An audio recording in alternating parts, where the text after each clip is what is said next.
What's up, people? How you guys doing, man? It's Ronald Khalid, and I know it's been over like 2 weeks since my absence. Well, been over a week, but here to talk about some weekly top favorites, and I'm back with that. My second weekly top favorite, so I may come up with two this week. So be prepared to start off with the last week, but it's gonna be leading to this week, which already did happen.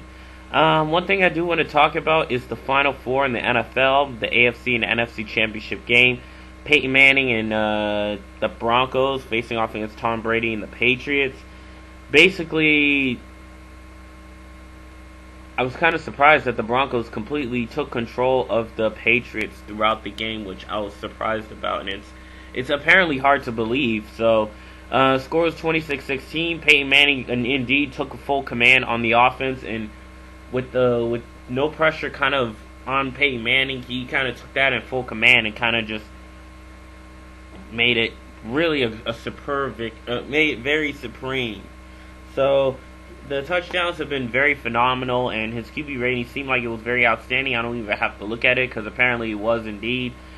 And the Patriots defense was kind of practically been eaten alive half the time, but the offense, for the Tom Brady and the Patriots did got it together at the end. However, did continue to fail to capitalize, which kind of was strongly unfortunate. So, apparently, both teams did play outstanding. So, Broncos and Peyton Manning indeed did get their revenge to stretch in the rivalry between Brady and Manning. So, I think that's kind of where the cookie crumbles as of now. So, apparently. So Peyton Manning, congratulations to that, and I gotta upload my live reactions, so I did videos to that, so that's all I gotta say to that. Next game, we had the Seahawks and the 49ers. Kudos to the Seahawks. The defense is kind of what came to play, even though the 49ers did pull out a commanding offense.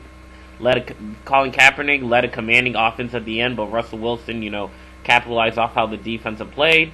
And indeed, I did miss that huge game-winning interceptions that led the Seahawks to the first Super Bowl, as it's the first time we get to see 1 versus 1. The number 1 scoring offense versus the number 1 scoring defense. And on top of that, it's going to be 2 number 1 seed teams in the Super Bowl. So we got number 1s in the Super Bowl this year, which I'm excited. So this is probably going to be the first Super Bowl with no wild card teams, which I am kind of surprised about. So I can't wait to see what more is going to lead to that. So yeah, I'm pretty much anticipating on what's going to happen. So with the Patriots, I can't wait for that. I'm excited for the defense, but 49ers and Seahawks always put on a great, outstanding rivalry as the rivalry strengthens from how it was a few years back. But so with Jim Harbaugh and Pete Carroll kind of starting to turn out to see who the best coaches are, so I can't wait for that. So next thing we have is what? Yeah. So next thing I want to talk about is Rondo's return to the Boston Celtics. So with Rondo being back, I think it's going to be a great boost. So despite his return, despite his impactful return, Lakers was able to beat him by 3 points, and they have won, I think, a few games in a row. So they're looking to get back on track and become a playoff team again. Last team, neither the Celtics or the Lakers made the playoffs, meaning they missed the playoffs and fell short, was it 20 years ago, 93-94. I was only 3 years old during the time, and that was like the struggle for the Celtics apparently. So yeah, that's what I got to say to that. So it's been 20 years, so I don't know if it's going to happen again in 20 years, but who knows what's to happen. So with the Celtics falling to 15-29 stagnant right now, and the Lakers, I think 17 or 16-26, they're still trying to get back, even though they're having a tougher ladder to climb because most of the teams are above 500 in the Western Conference. So that's what I gotta say to that. And also the Martin Luther King games I did indeed saw was I don't know. Quite frankly, I felt like those games was I felt like the Nets and the Knicks was kind of a blowout. Pelicans and Kings was actually a good game. The Pelicans indeed did snap their losing streak, so I'm looking for them to get back on track. Hopefully they become a playoff team. Excited about the team name and my player Jrue Holiday. I like Jrue, so I feel like Jrue Holiday. So that's what I gotta say to that. So. What was I gonna say? Yeah, so the Pelicans, did get their win, and then other games that did happen was the Rockets and I think Portland. I'm not sure. I forgot the other team, but it was a huge high-scoring game. It was like an NBA Live game from what I saw.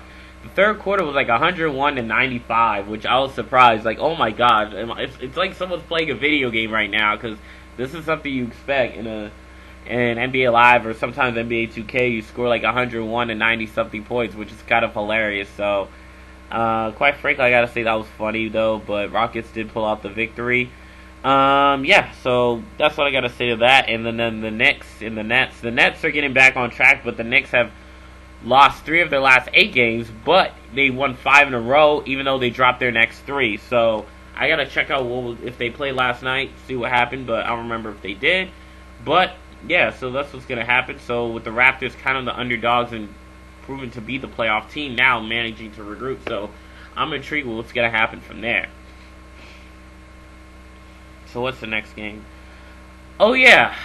So yeah, that's what I gotta say to that. So yeah, so next thing, Kaitlyn, in WWE. Now I gotta say, Kaitlyn has been released from WWE. Unfortunately, she did part ways, which was kind of a surprise. I was gonna make an individual video to that, so I might as well do this on my weekly top favorites. But Kaitlyn has parted ways, and I didn't get to see the last main event with Kaitlyn and AJ Lee, but I would love to see it in some way. But it's unfortunate that she did quit the company. I did not expect that to happen. She was indeed the season 3 winner of NXT, but from what I heard, she said she didn't like how the direction of the Divas division is going, and apparently I don't blame her. NXT, it looked like she had such a great, compelling story with her feud with her pro Vicky Guerrero. Unfortunately, that didn't lead her to, and then she feuded with AJ, one of the biggest payback feuds, but they didn't really run the ball with her character as much. But they kind of went full grade when she mocked AJ, trying to get back at her. AJ mocking Kaitlyn, but it just indeed seemed like they completely just pumped the brakes and just stopped there. So they didn't even turn her heel to see how her character change what happened. But yeah, so that's what I gotta say to that, and it's kind of unfortunate. So with Kaitlyn gone, let's see if it seems like Emma's gonna get called up. But hopefully they can sign more divas onto the roster. Sasha Banks could get called up, or Summer Rae could become full, because she's been wrestling, even though she's managed by Fandango. And it's mentioned on NXT that she's with Fandango, so I'm not surprised about that. So she kind of has 2 different sides of characters on NXT and the main roster of WWE. So it comes the best of both worlds. Next thing to talk about is so that's what I gotta say to that. Next thing to talk about is Mae Young passing away. It's been shocking that Mae Young indeed did pass away. She was 91 years old, and I was gonna make a separate video of that as well, but might as well do it here. Mae Young passed away, and it's been unfortunate that she was 91 years old she was 91 years old, and she lived quite a long life, being from the 1930s and 40s, being the first WWE diva, and then continuing her journey on in 2000 when she was with Mark Henry, and then she continued making occasional appearances, like taking on Lay Cool in a Falls Count Anywhere match, and also, having a titles match with Eve, but unfortunately didn't happen, and somebody took her place. Who knows what's to happen.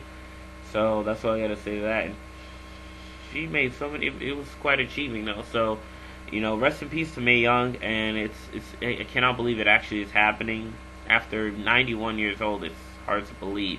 Love Mae Young, and she still lived a charismatic life. So, super amazing to hear. So that's all I gotta say to that.